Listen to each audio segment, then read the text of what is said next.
Ya, untuk gangguan menstruasi saya kira kita perlu mengingat kembali ya, bagaimana sebenarnya mekanisme ya, eh ya, yang terjadi di dalam tubuh kita ya, perubahan hormonal yang terjadi di dalam tubuh kita selama siklus haid ya.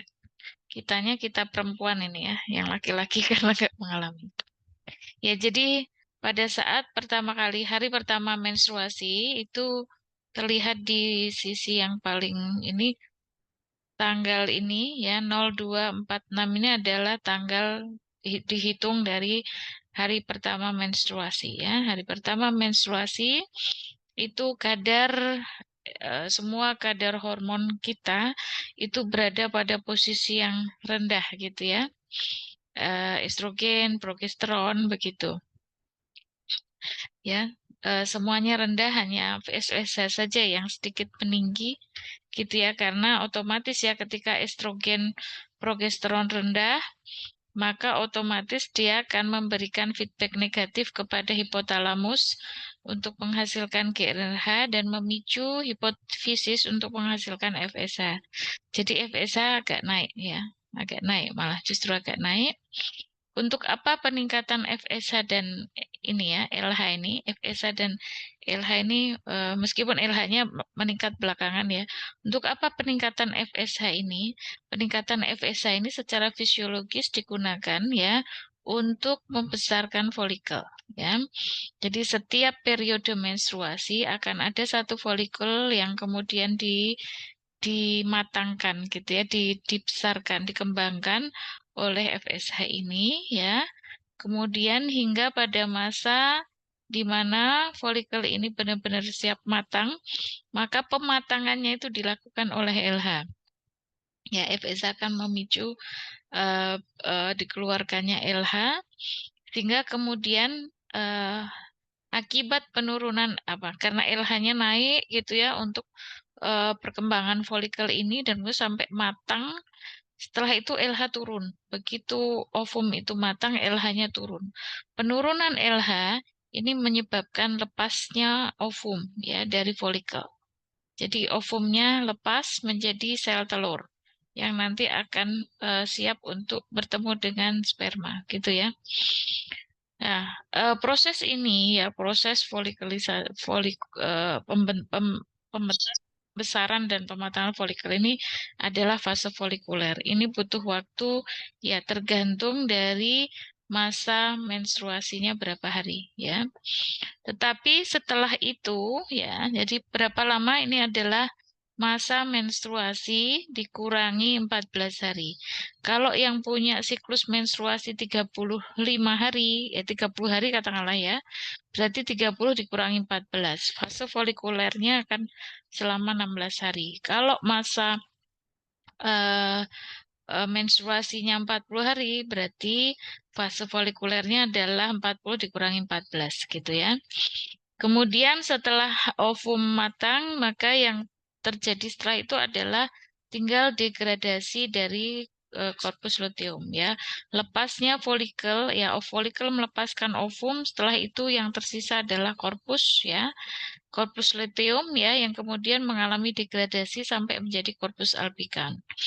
Degradasi ini ya, proses degradasi ini umumnya membutuhkan waktu yang sama ya semua mahasiswa ya, semua orang ya, semua perempuan akan membutuhkan waktu yang sama yaitu 14 hari ya. Jadi yang berbeda adalah fase pematangan folikel. Kalau fase lutealnya sama ya, waktu yang dibutuhkan untuk degradasi sama. Dan pada fase luteal ini estrogen dan progesteron ini justru meningkat ya sangat cepat meskipun estrogen sudah dimulai sejak fase folikuler, tetapi pada fase luteal yang dominan akan meningkat sangat tinggi adalah progesteron. Untuk apa? Karena tujuannya adalah secara fisiologis adalah menyiapkan uterin atau menyiapkan uterus untuk siap menerima embrio ya, hasil dari fertilisasi ya. Jadi menebalkan uterus supaya siap menampung hasil embriogenesis yang menampung embrio ya, dilekati embrio kemudian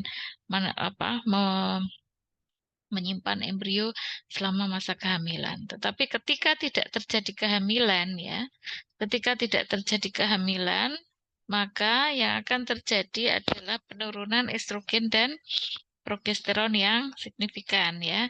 Kenapa kalau kehamilan tidak terjadi penurunan estrogen progesteron? Karena selama kehamilan, ya, selama kehamilan estrogen dan progesteron akan banyak dihasilkan oleh plasenta. Jadi kalau terjadi embriogenesis, maka terbentuk plasenta. Plasenta akan menghasilkan HCG, hormon chorionic gonadotropin yang menghasilkan estrogen dan progesteron, sehingga kadarnya sangat tinggi, ya. Kalau selagi estrogen dan progesteron tinggi, maka tidak akan pernah terjadi menstruasi karena penebalan dinding uterus, dinding endometrium akan terjadi terus. Tetapi ketika tidak terjadi kehamilan, maka tidak ada HCG, tidak ada estrogen progesteron, ya, maka dinding endometrium akan luruh, ya, karena ada penurunan estrogen dan progesteron, ya. Estrogen banyak dihasilkan selama masa folikuler, pematangan folikel itu menghasilkan estrogen, sementara progesteron banyak dihasilkan selama periode degenerasi dari korpus luteum. Ya, penurunan pembentukan korpus luteum menjadi korpus albikan ini kemudian menghasilkan progesteron. Tetapi begitu terbentuk korpus albikan, progesteron tidak lagi dihasilkan. Sehingga progesteron menjadi turun, akibatnya endometriumnya luruh. Dan terjadilah menstruasi. Itu ya, yang mungkin perlu diingat. Kemudian juga perlu diingat juga ada mekanisme feedback negatif dan feedback positif, ya. Ketika estrogen dan progesteron naik, ya, akan terjadi feedback negatif sehingga GnRH turun, FSH turun. Sebaliknya kalau estrogennya turun, ya, maka dia akan memberikan feedback positif sehingga GnRH naik, FSH naik. Ya, oke, ya. Sehingga, ya, ini penjelasan yang saya sampaikan, ya. Sehingga memang ketika terjadi tadi, ya, tidak terjadi pembuahan dan kemudian terjadi menstruasi, maaf ini kok bisa di sebentar. Ya. Ya, sehingga kemudian ketika terjadi menstruasi nih, ya, ada proses penurunan estrogen dan progesteron, ya. Kemudian terjadi disrupsi atau peluruhan endometrium, ya, penurunan estrogen progesteron menyebabkan disrupsi dari dinding endometrium. Kemudian terjadi konstriksi, ya, dari arteri, ya, pembuluh darah arteri di sekitarnya, ya, dan terjadilah pelepasan fibrinolitik dan pelepasan prostaglandin, ya. Inilah yang kemudian menyebabkan, ya, pada saat menstruasi itu tidak hanya keluar darah, ya. Ya, tidak hanya keluar darah, ya, pelepasan fibrinolitik menyebabkan pendarahan, tapi juga menyebabkan nyeri, ya.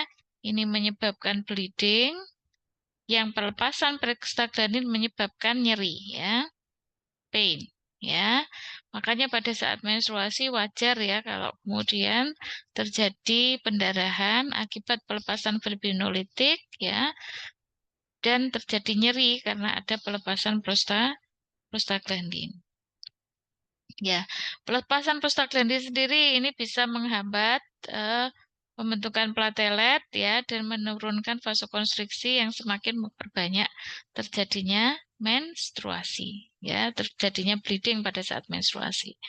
Makanya kalau bicara tentang menstrual bleeding, makanya penghambatan prostaglandin, obat yang menghambat prostaglandin itu bisa bermanfaat tidak hanya mengurangi nyeri, tetapi juga mengurangi pendarahan. Karena ini prostaglandin bisa memicu ini, ya. Sehingga kalau prostaglandin dihambat, maka, ya, platelet akan meningkat dan vasokonstriksi meningkat sehingga pendarahan juga berkurang. Ya, sehingga pemberian asam mefenamat, ya, ibuprofen ataupun obat-obat NSAID, analgetik NSAID itu umumnya juga bisa mengurangi volume pendarahan selama menstruasi. Oke, tadi bicara fisiologi, ya. Sekarang bicara patologinya seperti apa, ya. Kalau tadi pada kondisi normal, sekarang tidak normal, apa saja yang nggak normal, apa saja kemungkinan ketidaknormalan menstruasi itu. ya. Yang pertama bisa amenore, bisa menorragi, bisa dysmenorrhea, oligomenorrhea, PMS maupun PMDD ya. Apa bedanya ya kita kenali dulu ya secara singkat. Ada yang tahu amenore? Tulis di chat boleh ya. Pilih salah satu untuk menyebutkan definisi ya yang kalian ketahui ya terkait amenore, menorragi, eh dysmenorrhea, oligomenorrhea, PMS, PMDD. Silakan.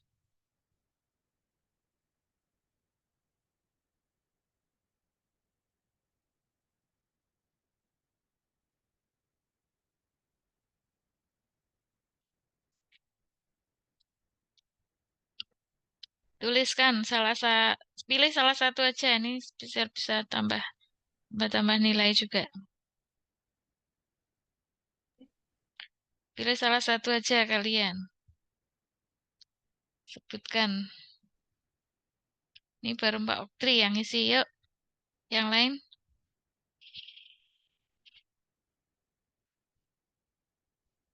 Biar nggak ngantuk.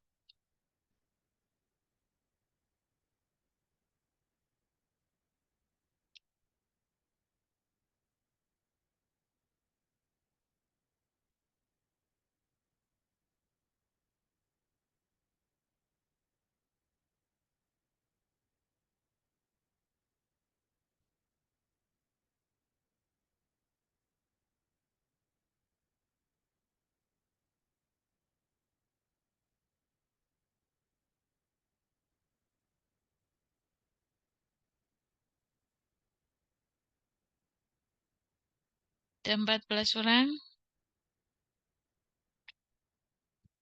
Dysmenorrhea semua ngisinya. Oh, ada amenorrhea. Oligomenorrhea. Ya, oke.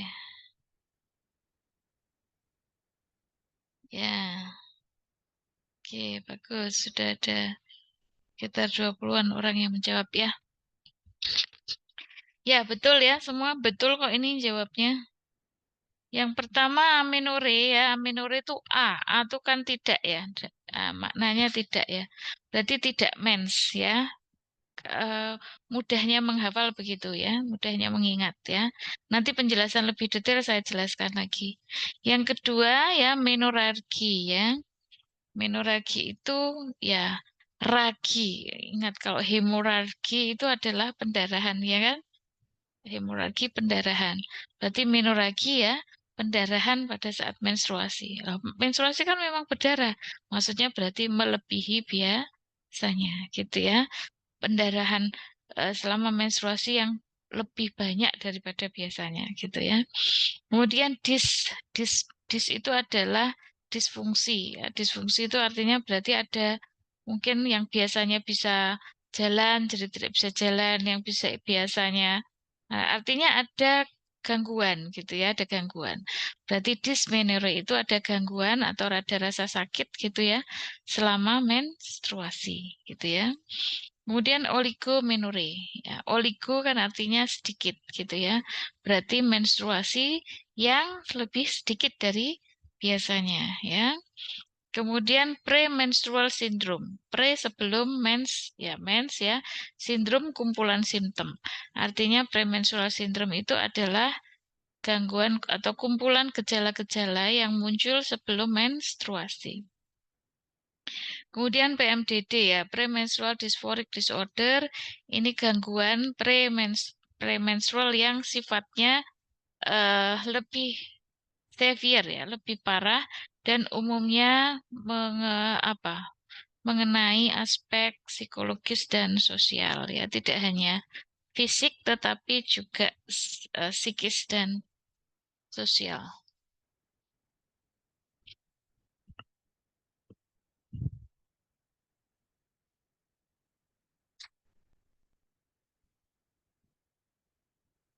Oke,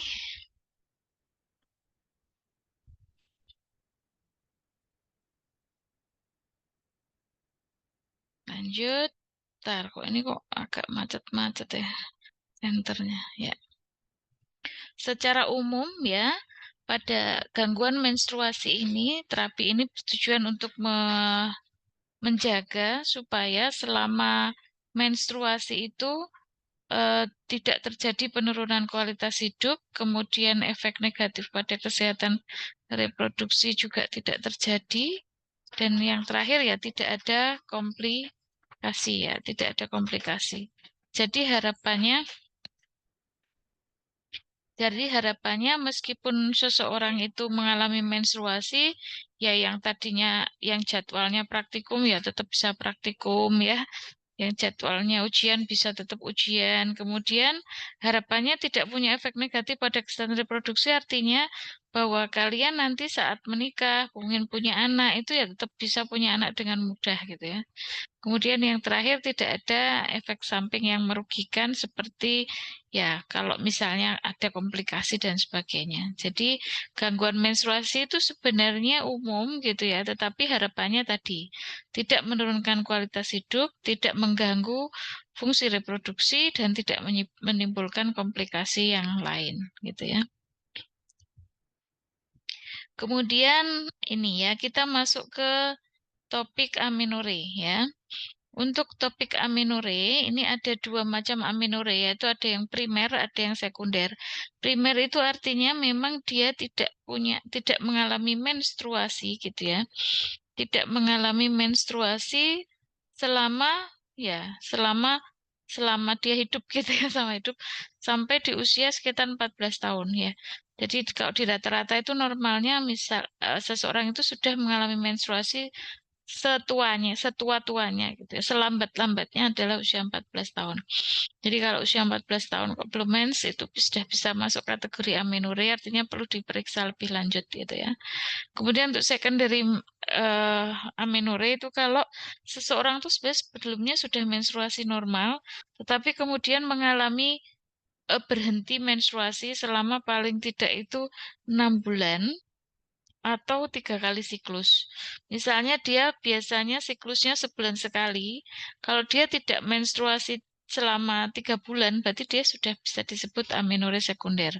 Artinya perlu diperiksakan gitu ya. Meskipun memang rata-rata kalau pada usia remaja ya, itu amenorrhea itu hampir sering ya terjadi dan umumnya tidak perlu diterapi ya untuk yang ini asalkan masih tadi ya masih nggak terlalu lama ya, masih di bawah 6 bulan, umumnya masih kembali ya siklus menstruasi. Oke, tanda dan gejalanya umumnya pasien akan mengalami eh, ya tadi ya, karena namanya amenorrhea ya tidak ada mens, berarti gejalanya adalah tidak mengalami menstruasi dan mungkin pasien juga mengalami keluhan-keluhan yang lainnya. Ini kalau terjadi lama. Orang yang amenorrhea panjang biasanya juga nanti ada apa ya keluhan terkait infertilitas, vaginal dryness atau penurunan libido. Tapi ini umumnya terjadi gitu ya ketika memang sudah lama. Kenapa? Karena amenorrhea itu hampir selalu dikaitkan dengan penurunan estrogen progesteron ya. Dan penurunan estrogen progesteron itu ya dikaitkan dengan infertilitas ya. Selalu terkait dengan infertilitas, vaginal dryness maupun penurunan libido gitu ya. Kemudian tanda-tandanya ya, ini tadi terhenti mens, kemudian biasanya juga diikuti dengan perubahan berat badan ataupun adanya ciri ya, ciri andragonik anabolik ya. Mungkin kalian pernah belajar di fisiologi ya, harusnya sudah ya, bukan mungkin ya, tapi harusnya sudah mendapatkan materi tentang apa efek dari estrogen dan progesteron ya. Estrogen memiliki efek ya retensi Na dan cairan gitu ya sehingga cenderung apa perempuan itu cenderung lebih apa mungkin nggak gampang kering ya kulitnya gitu ya mungkin sementara kalau progesteron dia kebalikan dia memberikan ciri androgenik ya memberikan ciri kelaki-lakian ya progesteron itu jadi androgenik anabolik ya jadi memberikan ciri kelaki-lakian seperti jadi banyak jerawat kulitnya kemudian bisa tumbuh rambut ya kemudian hair loss, sebaliknya juga bisa hair loss kayak semacam apa namanya, botak ya, kebotakan ya. Akantosis nigricans itu hitam-hitam ya. Biasanya orang yang obesitas, kegemukan itu kadang ada kayak semacam bintik-bintik hitam di bagian leher itu ya. Di bagian leher ya, yang itu mencirikan ada resistensi insulin ya. Resistensi reseptor insulin.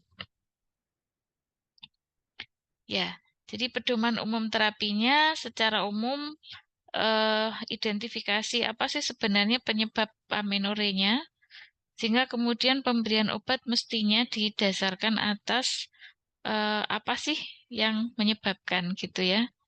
Tetapi secara umum ya, pasien yang mengalami amenore itu umumnya hipoestrogenik ya, dan membutuhkan estrogen serta membutuhkan terapi kalsium dan vitamin D karena estrogen itu punya efek ya meningkatkan resorpsi dari kalsium di tulang. Jika kalau estrogen turun berarti kalsium dan vitamin D ya seperti jadi kan kebutuhan kalsium dan vitamin D-nya semakin meningkat supaya tidak mengalami osteoporosis ya. Ya, jadi ini ya, kalau seseorang itu mengalami amenore, ya, kita cari penyebabnya apa, dan ini yang paling sering menyebabkan ya, bisa karena kebanyakan olahraga ya, excessive exercise ya, orang yang olahraga berlebihan gitu ya.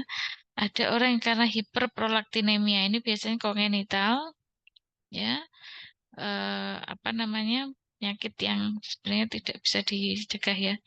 Nah, kalau hiperprolaktinemia, ingat prolaktin itu apa? Hormon yang digunakan untuk memproduksi ASI ya. Kalau hiperprolaktinemia biasanya juga ada pencirian juga ya, kelenjar mame misalnya membesar gitu. Kalau nggak ada ya biasanya nggak ada kaitannya dengan itu. Kalau ada kaitannya dengan itu bisa diberikan dopamin agonis ya. Sementara kalau karena kelebihan olahraga tadi ya, maka dia bisa menggunakan estrogen ya. Karena biasanya kemudian terjadi penurunan kadar estrogen. Kemudian kalau orang itu amenorenya ternyata karena tidak terjadi ovulasi, ya sehingga estrogen tidak banyak dihasilkan, ya karena fase folikuler tadi itu kan fase yang paling penting untuk menghasilkan estrogen. Kalau fase folikuler mungkin bermasalah, estrogen juga akan menurun, ya maka itu biasanya dikaitkan dengan penyakit yang disebut dengan PCOS, polycystic ovarian, ya polycystic ovarian syndrome. Nah, ini kalau menginginkan hamil, obatnya pakai clomifen. Kalau tidak menghendaki hamil, obatnya ternyata adalah obat-obat antidiabetes yang bisa meningkatkan sensitivitas reseptor insulin. Jadi estrogen itu punya apa tadi ya, PCOS kok estrogen. PCOS itu biasanya selalu dikaitkan dengan penyebab lainnya adalah penurunan penurunan sensitivitas reseptor insulin, sehingga obatnya perlu itu. Kemudian penyebab lainnya kalau ada ya bisa digunakan progestin untuk memicu terjadinya menstruasi. Jadi diberikan progesteron terus tiba-tiba dihentikan. Jadi penghentian tiba-tiba progesteron itu diharapkan kan awalnya uterus atau endometrium menebal, tapi kemudian progesteron dihentikan, maka kemudian akan luruh gitu ya. Jadi dirangsang ya, tubuh kita dirangsang untuk mengalami penurunan progesteron gitu ya. Jadi atasi dengan itu. Ya, jadi memang tadi ya secara umum ya hipoestrogenik dia butuh estrogen atau bisa dikombinasikan dengan progesteron ya. Tapi kalau kasusnya spesifik hiperprolaktinemia bisa diberikan antagonis dopamin. Kalau kasusnya spesifik PCOS kasih obat antidiabetes metformin thiazolidinedion. Kalau karena ada amenorrhea sekunder, ini biasanya dirangsang tadi itu. Ya, kalau udah pernah menstruasi biasanya dirangsang pakai progesteron, terus dihentikan nanti bisa menstruasi, gitu ya. Oke, oke topik yang kedua adalah menorrhagia. Untuk menorrhagia, ini pendarahan menstruasinya berlebihan. Ini kalau di Piro ya, di teorinya di Piro itu 80 ml per bulan. Normalnya saya sendiri juga tidak pernah menghitung ya volume darah saat menstruasi itu berapa gitu. Tapi normalnya pernah juga baca itu maksimal 200 mili gitu ya. Satu gelas gitu ya. Tapi kalau di Piro tuh 80 malah sedikit banget menurut saya. Ya, tapi kalau di Piro pakai 80 mili per bulan ya. Saya kira kita bisa melihat kewajaran itu dari kebiasaan kita masing-masing ya. Kebiasaan kita masing-masing. Jadi kita biasanya misalnya sehari mengganti pembalut kita misalnya 3 kali. Kok hari itu kita harus berganti sampai 5 kali, 6 kali. Ya, itu berarti kita ada kemungkinan mengalami menorrhagia, gitu ya. Oke, apa bahayanya menorrhagia adalah risiko anemia ya. Nah, ini penyebabnya ada yang sifatnya dikaitkan dengan kondisi apa ketidakberhasilan ovulasi ya. Ada yang memang tidak ya. Jadi menorrhagia ini bisa disebabkan oleh perkembangan endometrium tetapi tidak diikuti oleh ovulasi. Sehingga produksi prostaglandin lokalnya jadi berlebihan ya. Dan fibrinolisis yang dihasilkan juga berlebihan. Jadi kalau tidak terjadi ovulasi, akhirnya jadi produksi prostaglandinnya jadi terlalu banyak, fibrinolisisnya juga terlalu banyak. Akibatnya bisa mengalami pendarahan hebat gitu ya. Ini klasifikasi yang pertama, ini dikaitkan dengan ovulasi ya. Terjadi biasanya dalam pengaturan ovulasinya teratur dan disebabkan oleh aktivitas fibrinolitik yang berlebihan. Jadi ini dikaitkan dengan tadi ya rilis fibrinolisis ya, rilis fibrinolisis dan prostaglandin.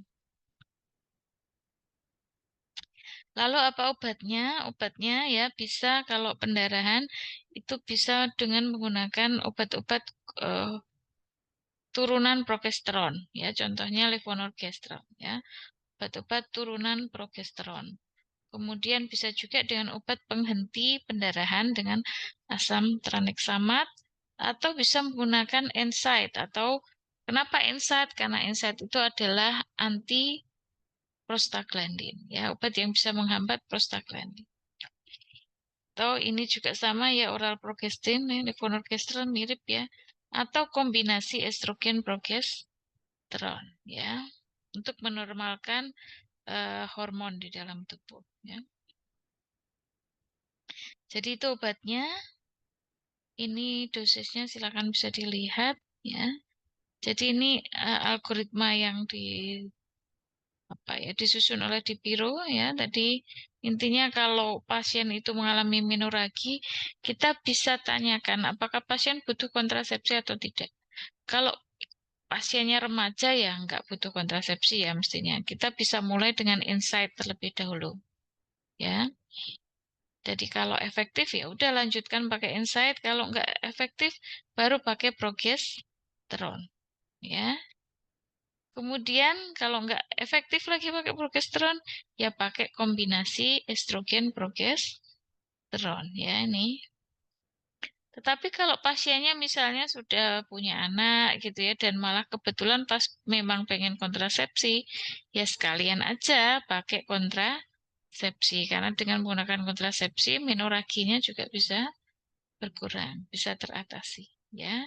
Pilihannya adalah levonorgestrel ya, levonorgestrel releasing IUD. Ini jadi IUD atau AKDR, kontrasepsi, alat kontrasepsi dalam rahim yang bisa menghasilkan atau mensekresikan levonorgestrel secara perlahan-lahan ya biasanya. Ataupun levonorgestrel oral juga boleh ya, ataupun progesteron oral juga boleh.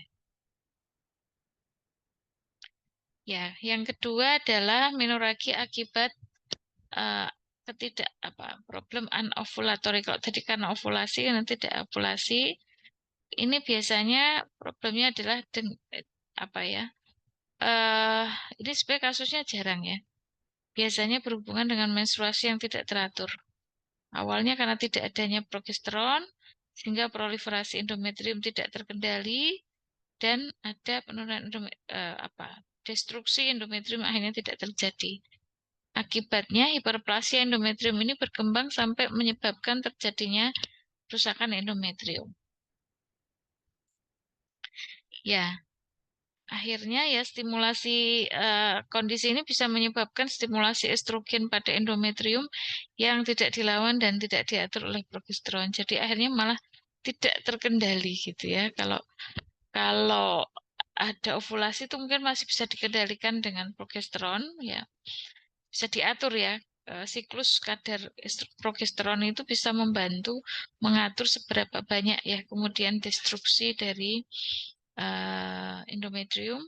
Tapi kalau ketiadaan progesteron ini ternyata malah justru menyebabkan terjadinya bleeding yang tidak terkendali. Sehingga terapi utamanya adalah progesteron ya. Jadi kebalik ya dengan amenore ya. Kalau amenore yang utama adalah estrogen, kalau menoragi justru progesteron. Oke, jadi ini bisa menggunakan pil kontrasepsi ya. Sama sebenarnya ya obat-obat hormonal itu dengan obat-obat kontrasepsi umumnya sama, sediaannya sama. Oke, penyebab lainnya adalah karena adanya tumor atau keganasan. Nah, kalau ini ya eh, otomatis terapinya ya sesuai dengan terapi bagaimana protokol untuk penanganan tumor dan keganasan ya. Oke, berikutnya adalah dysmenorrhea.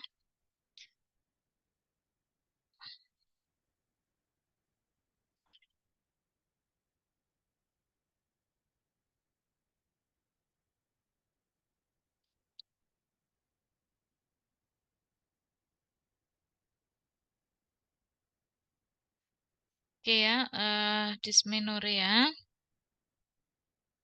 Tadi sudah banyak yang bisa menyebutkan ya definisinya ya. Jadi dysmenorrhea itu nyeri ya, ataupun penurunan fungsi atau apa ya. Jadi gangguan yang terjadi akibat menstruasi dan sebenarnya ada juga ya orang-orang yang dysmenorrheanya itu tidak nyeri abdomen ya. Tapi bisa saja nyeri kepala ya dan sebagainya. Meskipun memang kalau kondisi yang paling sering ya, kondisi yang paling sering ya memang terjadi kontraktilitas di eh, uterus ya, kontraktilitas di uterus ya. Ada dua macam. Yang pertama adalah primer ya, dysmenorrhea primer dan ada dysmenorrhea sekunder ya. Untuk dysmenorrhea primer itu artinya sebenarnya tidak ada penyakit lain, tidak ada komorbid yang mendasari ya, tidak ada komorbid yang mendasari. Tetapi ya memang secara fisiologis itu terjadi ya. Tadi bahwa pada saat disrupsi endometrium itu terjadi pelepasan prostaglandin ya, yang itu menyebabkan vasokonstriksi dan rasa nyeri gitu ya. Tapi ada juga orang mengalami dysmenorrhea itu karena adanya penyakit lain atau komorbid yang lain ya. Itu yang kemudian disebut sebagai dysmenorrhea sekunder ya. Untuk kondisi seperti patologis seperti ini ya, maka ini disebut sebagai ya biasanya ya paling banyak yang menyebabkan dysmenorrhea sekunder itu adalah endometriosis ya, endometriosis. Apa itu endometriosis? Ya ini sekedar pengetahuan saja karena sebenarnya tidak masuk, kalau endometriosis tidak masuk ke kurikulum ya. Endometriosis itu adalah tumbuhnya jaringan endometrium di luar endometrium. Misalnya endometrium tumbuh di tuba falopi, endometrium tumbuh di leher rahim, endometrium tumbuh di ovarium dan sebagainya. Bahkan ada ditemukan jaringan endometrium tumbuh di telinga, tumbuh di bagian tubuh yang jauh ya dari itu. Jadi sebenarnya seperti keganasan gitu ya, tapi ini nggak ganas ya, nggak bahaya sebenarnya. Ya hanya biasanya problemnya adalah mengganggu reproduksi ya, mengganggu fungsi reproduksi. Oke, terapi non farmakologi ya bisa menggunakan dianget-angetin gitu ya, olahraga dan diet rendah lemak ya. Karena ternyata lemak itu bisa memperpanjang eh, durasi menstruasi ya. Dan diet rendah lemak bisa mempersingkat durasi menstruasi. Di samping juga memberikan efek ya, kalau farmakologis kita bisa berikan obat-obat yang memang efektif untuk mencegah terjadinya apa tadi nyeri ya, yaitu dengan menggunakan NSAID ya. Paling efektif dimulai 1 hari sebelum menstruasi ya. 1 hari sebelum menstruasi itu lebih efektif daripada sudah mens baru minum gitu ya. Ya tapi memang biasanya akan karena bagi orang yang dismenorrhea nggak parah, ya biasanya nunggu kalau nyeri baru minum gitu ya. Tapi kalau yang sudah memang punya kebiasaan dismenorrhea parah, lebih baik memang sehari sebelum menstruasi itu sudah digunakan. Tadi efeknya bisa mengurangi nyeri, sekaligus bisa mengurangi pendarahan. Ya. Kalau tidak efektif, bisa diganti dengan oral kontrasepsi atau ditambah dengan oral kontrasepsi. Karena pemberian estrogen dan progesteron ya itu bisa menormalkan gitu ya, menormalkan atau mengendalikan kadar estrogen dan progesteron. Gagal lagi pakai progesteron saja. Jadi dibalik sama menoragi ya. Logika urutan pilihan terapinya dibalik. Ya, secara umum terapi dismenorrhea ini memang tadi ya menghambat sintesis prostaglandin dan mengurangi sehingga bisa mengurangi nyeri dan bisa mengurangi pendarahan ya. Pilihan obatnya biasanya pilih ibuprofen atau esam mefenamat ya. Diclofenac juga boleh ya, tetapi yang efektif ya, yang diteliti itu biasanya asam mefenamat dan ibuprofen ya. Meskipun kalau di Indonesia kita mengenal yang paling banyak yang mencitrakan diri gitu, ya, membranding dirinya sebagai obat menstruasi itu apa? Feminax itu ya. Ada yang tahu isinya Feminax? Ada yang tahu isinya Feminax? Paracetamol dan hiosinamin ya. Kenapa enggak sama penamat dan ibuprofen yang kemudian mengeklaim sebagai obat untuk pengatasan nyeri haid? Karena sama penamat dan ibuprofen itu bukan obat bebas ya, tapi obat bebas terbatas. WA ya, masuk WA ya. Bebas terbatas dan OWA ya. Malah nggak bebas terbatas ya, masuk OWA ya. Sehingga kan terbatas ya penjualannya. Tidak seperti paracetamol. Kalau paracetamol kan OB-OBT ya, obat bebas terbatas ya, sehingga orang bisa menjual secara mudah gitu ya. Apotek bisa menjual secara mudah. Sehingga makanya lebih terkenal menggunakan Feminax ya, yang isinya paracetamol dan hiosinamin. Sebenarnya lebih efektif menggunakan asam mefenamat maupun ibuprofen. Kalau Feminax itu, paracetamol itu analgetik kan dia juga menghambat prostaglandin dan hiosinaminnya itu mengurangi kram perut ya. Sinamin itu kan menghambat kontraksi. Dosisnya nggak usah. Untuk endometriosis saya kira nggak ada di kurikulum ini ya sebenarnya cukup tahu saja bahwa endometriosis itu dirangsang oleh adanya estrogen ya. Jadi kalau estrogen tinggi, endometriosisnya semakin parah. Penyebabnya bukan estrogen, tetapi prognosisnya akan diperparah oleh adanya estrogen, sehingga terapi utamanya adalah progesteron. Ya,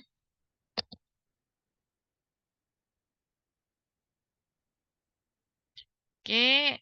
Nah, kalau efek samping ini progesteron ini sebenarnya sama ya. Androgenik anabolik ya. Progesteron tuh efeknya androgenik anabolik. Mau dipakai sebagai terapi endometriosis, mau dipakai sebagai terapi untuk menorrhagia itu sama saja efeknya. Oke, endometriosisnya nggak perlu ini ya karena nggak masuk UKAI. Ini nanti bisa dicek ya. apa karakteristik dari masing-masing obat ini ya. Misalnya eh, kayaknya perlu ini ya, perlu dirangkum ya kalian. Jadi mungkin kisi-kisinya begini Mbak, Mbak dan Mas ya. Kalau estrogen itu menguntungkan untuk penyakit jantung, osteoporosis ya, dan untuk fungsi reproduksi ya.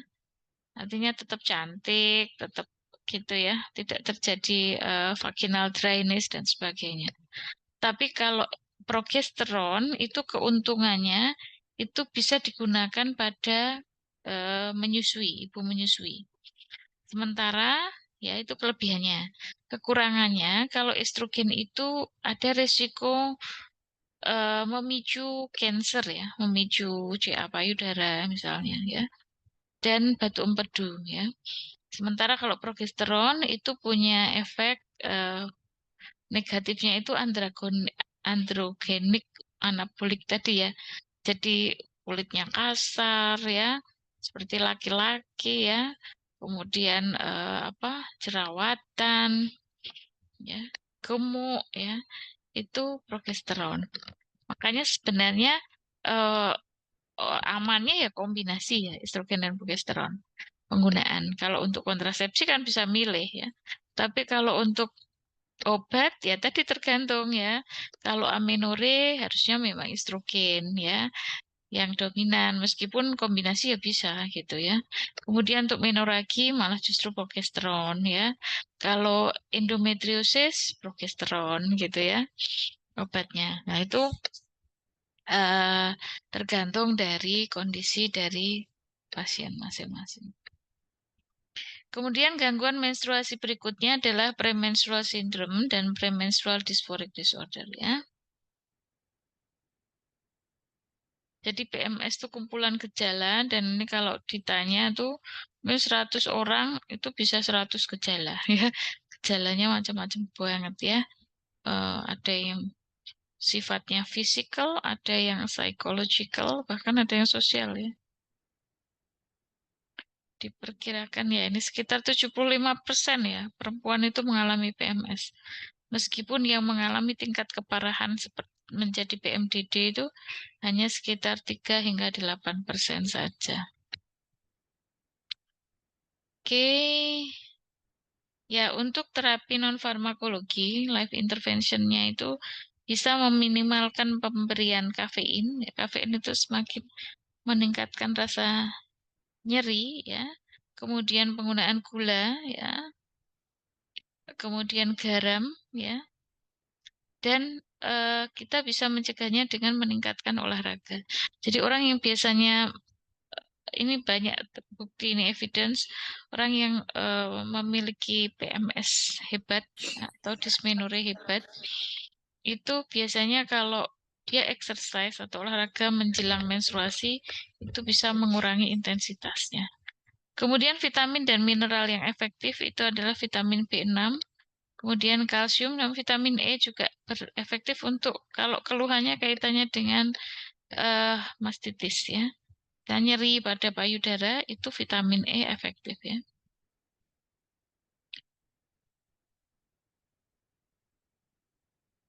Kemudian kalau PMDD, premenstrual dysphoric disorder, ini obatnya karena ini keluhannya psikologis ya.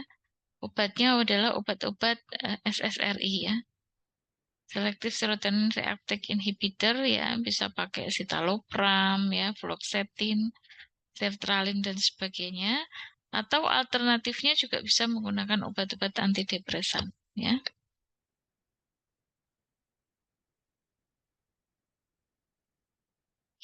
Ini macam-macam obatnya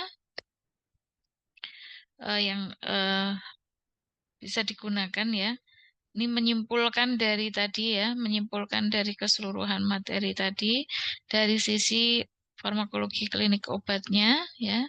Tadi kalau untuk yang paling ringan obatnya NSAID ya, saya kira tadi jelas anti prostaglandin. Kemudian estrogen dan progesteron yaitu untuk membangun atau mengganti ya estrogen dan progesteron yang rendah gitu ya. Ini CEA ini adalah estrogen ya. Sebentar.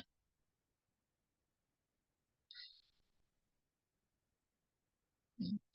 Ini adalah conjugated ethinyl estradiol. CEE itu conjugated ethinyl estradiol itu estrogen terkonjugasi ya, jenis jenis estrogen. Kemudian selain estrogen, ini mana lagi yang namanya estrogen nih, ethinyl estradiol tapi bentuknya patch. Kalau ini eh, kapsul terkonjugasi ya. Sama ini untuk mengganti kondisi hipoestrogenik seperti pada kondisi aminorea. Kemudian ada lagi obat clomifen ya tadi untuk pengatasan infertilitas ya ataupun aminorea ya. Ini bagaimana kerjanya? Yaitu dia berfungsi sebagai antagonis reseptor estrogen yang kemudian bisa memberikan efek kompensasi positif pada FSH dan LH. Jadi kalau diberi clomifen itu karena dia antagonis reseptor estrogen, jadi dia malah justru mengkondisikan supaya estrogennya jadi kayak sedikit gitu ya, sehingga memberikan efek positif ya, mekanisme feedback positif ke hipotalamus hipofisis dan FSH-LH menjadi meningkat. Kalau FSH-LH meningkat, maka terjadilah ovulasi ya, atau fase folikuler ya. Fase folikuler tadi saya jelaskan bahwa dia butuh FSH dan LH. Efek sampingnya ini biasanya hot flashes, pembesaran ovarium, thromboembolism dan sebagainya. Kemudian klomipramin ini biasanya obat-obat antidepresan dan SSRI ya untuk pengatasan PMDD. Maaf, klomipramin itu antihistamin ya. Ya, klomipramin. Ya, maaf. Obat-obat antidepresan ya untuk pengatasan PMDD. Kemudian kombinasi oral kontrasepsi itu kalau namanya kombinasi itu berarti estrogen dan progesteron ya. Sebenarnya tadi ya, ini tadi ya. Kalau efeknya sama ya, estrogen dan progesteron yang mengembalikan kadar estrogen dan progesteron normal, kemudian juga bisa memicu menstruasi gitu ya, karena ada periode tidak ada periode penghentian estrogen dan progesteron ya. Oral kontrasepsi itu kan umumnya dibuat kombinasi kontrasepsi oral itu dibuat ada 7 hari yang tidak mengandung estrogen dan progesteron dan pada masa itulah dia akan mengalami menstruasi ya. Efek sampingnya, nah ini tromboemboli ya. Ini sebenarnya lebih banyak karena estrogen, sementara breast tenderness juga estrogen. Kalau bloating ya, ini headache itu biasanya karena progesteronnya, ya, nausea, edema. Kemudian, oke, ada lagi obat dopamin agonis ya, agonis dopamin tadi untuk kondisi prolaktin, hiperprolaktinemia ya, kondisi yang khusus ya sebenarnya. Kondisi yang khusus ya, pada kondisi yang khusus saja. Kalau tidak ada hiperprolaktinemia nggak perlu. Kemudian leuprolit itu adalah agen GnRH yang kemudian bisa menekan FSH-LH dan mengurangi estrogen dan progesteron. Ya.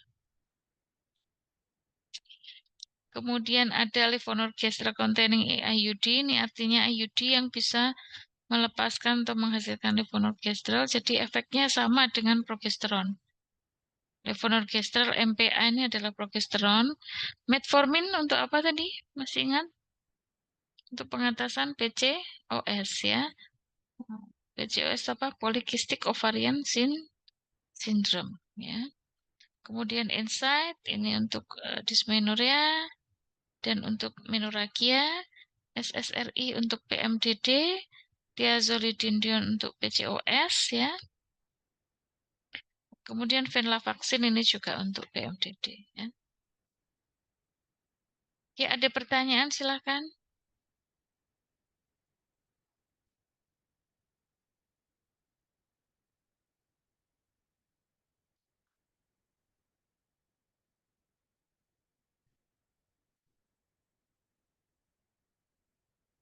Kalau tidak ada, saya lanjut ke keamanan obat pada kehamilan ya. Oke. Sebelum bicara tentang gangguan kehamilan, saya akan mulai dulu dengan keamanan obat pada kehamilan supaya ada gambaran sebenarnya apakah obat-obat itu semuanya boleh digunakan atau tidak. Ini nanti cuman sedikit ya, nanti bisa lanjut ke gangguan ke gangguan kehamilan.